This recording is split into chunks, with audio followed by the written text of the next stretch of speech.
Hai, perkenalkan saya Agnes Oktaviani Dewi Santoso, mahasiswa Ekonomi Pembangunan Transfer UNS tahun 2019 kelas B. Di sini saya akan sedikit menjelaskan mengenai mini plan riset saya yang berjudul Analisis Perubahan Ketimpangan Pendapatan dan Pertumbuhan Ekonomi antar Kabupaten Kota di Provinsi Jawa Timur tahun 2015 sampai 2019. Langsung saja, yuk kita belajar bersama. Yang pertama adalah pendahuluan. Seperti yang kita ketahui bahwa Indonesia memiliki berbagai macam permasalahan ekonomi yang cukup kompleks. Di Jawa Timur sendiri terdapat permasalahan ekonomi seperti kemiskinan, ketimpangan pendapatan, pertumbuhan ekonomi yang negatif, dan sebagainya. Berdasarkan profil kemiskinan di Jawa Timur, penduduk miskin di Jawa Timur pada tahun 2020 naik menjadi 4,419 juta jiwa atau sebesar 11,09%. Pertumbuhan ekonomi di Jawa Timur mencapai negatif 3,75 karena adanya pandemi COVID dan permasalahan ketimpangan pendapatan. Menurut Mahardiki dan Santoso tahun 2013, tingkat pertumbuhan ekonomi suatu daerah berpengaruh terhadap jumlah penerimaan pendapatan daerah yang selanjutnya akan berdampak pada proses pembangunan yang menyangkut kesejahteraan masyarakat. Ketimpangan pendapatan dapat dilihat dari jumlah penduduk dan PDRB per kapita daerah. Menurut tabel jumlah penduduk dan PDRB per kapita, Jawa Timur memiliki jumlah penduduk yang searah dengan PDRB per kapita, di mana semakin tinggi jumlah penduduk, maka akan semakin tinggi pula PDRB per kapita yang diperoleh, karena pertambahan penduduk akan meningkatkan pendapatan. Ketimpangan yang terlihat dari PDRB Kabupaten Kota Provinsi Jawa Timur sangatlah berbeda. Ada beberapa wilayah kota yang memiliki PDRB yang cukup tinggi, dan ada pula yang memiliki PDRB yang sangat rendah. Pada tahun 2019, PDRB per kapita tertinggi adalah Kota Kediri dengan Rp313.182.600 dan menjadi kota terkaya ketiga di Indonesia. Di Kota Kediri, terdapat industri tembakau yang mendominasi kontribusi PDRB dengan perusahaan rokok PT Gudang Garam Tbk. Sedangkan PDRB per kapita terendah adalah Kabupaten Pamekasan dengan Rp12.964.100.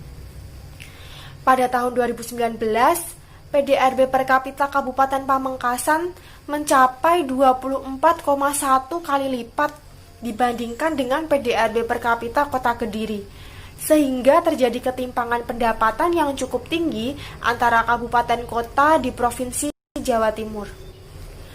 Berdasarkan klasifikasi tipologi Klasen pada tahun 2019, daerah maju dan tumbuh pesat di Provinsi Jawa Timur adalah Kabupaten Pasuruan, Kabupaten Sidoarjo, Kabupaten Mojokerto, Kabupaten Bojonegoro, Kota Malang, Kota Madiun, Kota Surabaya, dan Kota Batu. Karena beberapa daerah ini merupakan tujuan wisata dan pusat industri. Daerah maju tapi tertekan adalah Kabupaten Gresik dan Kota Kediri. Daerah berkembang cepat atau potensial adalah Kabupaten Banyuwangi, Kota Blitar, Kota Probolinggo, Kota Pasuruan, dan Kota Mojokerto. Sisanya adalah daerah relatif tertinggal atau yang paling banyak di Provinsi Jawa Timur, sehingga terjadi ketimpangan yang cukup tinggi di Provinsi Jawa Timur.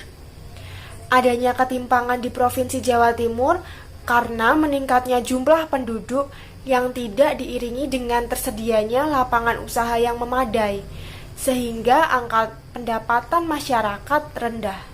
Bagian kedua adalah tujuan penelitian, yaitu untuk mengetahui perubahan ketimpangan pendapatan dan pertumbuhan ekonomi antar kabupaten kota di Provinsi Jawa Timur, dan untuk mengklasifikasi kabupaten kota di Provinsi Jawa Timur berdasarkan pola dan struktur pertumbuhan ekonomi dan PDRB per kapita. Selanjutnya adalah bagian ketiga, yaitu landasan teori. Ketimpangan pendapatan menurut Riyadi tahun 2020 adalah konsep yang menjelaskan perbedaan kemakmuran, standar hidup, dan pendapatan yang diterima atau dihasilkan oleh individu atau rumah tangga dalam masyarakat sehingga mengakibatkan tidak meratanya distribusi antar wilayah yang disebabkan oleh perbedaan faktor produksi dan sumber daya yang tersedia. Faktor yang menyebabkan terjadinya ketimpangan pendapatan suatu daerah adalah yang pertama pertumbuhan penduduk yang tinggi yang menyebabkan menurunnya pendapatan per kapita. Yang kedua inflasi, yang ketiga ketidakmerataan pembangunan antar daerah, yang keempat investasi yang sangat banyak dalam proyek padat modal, dan yang kelima adalah rendahnya mobilitas sosial. Yang selanjutnya adalah pertumbuhan ekonomi. Pertumbuhan ekonomi merupakan peningkatan dalam kemampuan suatu negara dalam memproduksi barang dan jasa.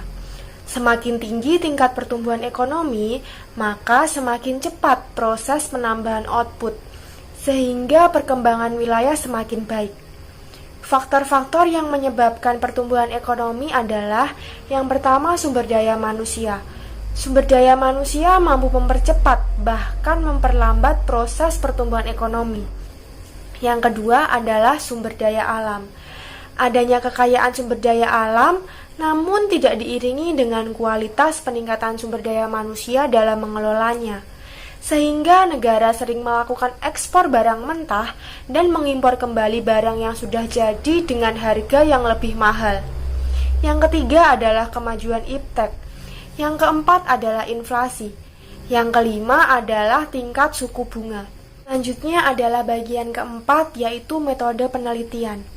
Metode yang digunakan dalam penelitian ini adalah metode kuantitatif, menggunakan data sekunder dengan deret waktu tahunan atau time series yang diperoleh dari data BPS Jawa Timur berupa PDRB per kapita antar kabupaten kota dan jumlah penduduk di Provinsi Jawa Timur tahun 2015 sampai 2019. Teknik analisis data untuk menganalisis distribusi pendapatan adalah menggunakan indeks Williamson dan indeks Theil. Sedangkan untuk menganalisis perkembangan dari awal periode penelitian sampai akhir periode penelitian menggunakan Parrot Sample T-Test yang diuji normalitas datanya dengan uji normalitas Kolmogorov-Smirnov dan menggunakan tipologi Classen. Rumus indeks Williamson adalah VW atau indeks Williamson sama dengan akar dari sigma YI min Y dikuadratkan dikali FI per N dibagi dengan Y, di mana YI adalah PDRB per kapita kabupaten kota I, Y adalah PDRB per kapita rata-rata Provinsi Jawa Timur, FI adalah jumlah penduduk kabupaten atau kota di kota I, N adalah jumlah penduduk Provinsi Jawa Timur. Apabila nilai indeks Williamson mendekati 0, artinya ketimpangan antar kabupaten kota semakin rendah. Sedangkan apabila nilai indeks Williamson mendekati 1, artinya ketimpangan antar kabupaten kota semakin tinggi. Rumus indeks Theil adalah TD atau indeks Theil sama dengan YIC dibagi Y dikali log YIC per Y dibagi NIC per N, dengan keterangan YIC adalah PDRB per kapita kabupaten atau kota, Y adalah jumlah PDRB per kapita, NIC adalah jumlah penduduk kabupaten kota I, dan N adalah jumlah penduduk Provinsi Jawa Timur. Selanjutnya adalah Parrot Sample T-Test, diperoleh dari perhitungan indeks Williamson dan indeks Theil setiap kabupaten kota di Provinsi Jawa Timur tahun 2015 sampai 2019. Rumus untuk mencari T dalam uji Parrot Sample T-Test adalah T sama dengan X1 dikurangi X2 dibagi akar S kuadrat P dibagi 1 per N1 ditambah 1 per N2, dengan keterangan X1 adalah nilai rata-rata sampel pertama, X2 adalah nilai rata-rata sampel kedua, S kuadrat P adalah penduga varians gabungan populasi, N1 jumlah sampel populasi pertama, dan N2 adalah jumlah sampel populasi kedua. Sekian presentasi mini plan riset saya. Apabila ada kekurangan, saya mohon maaf.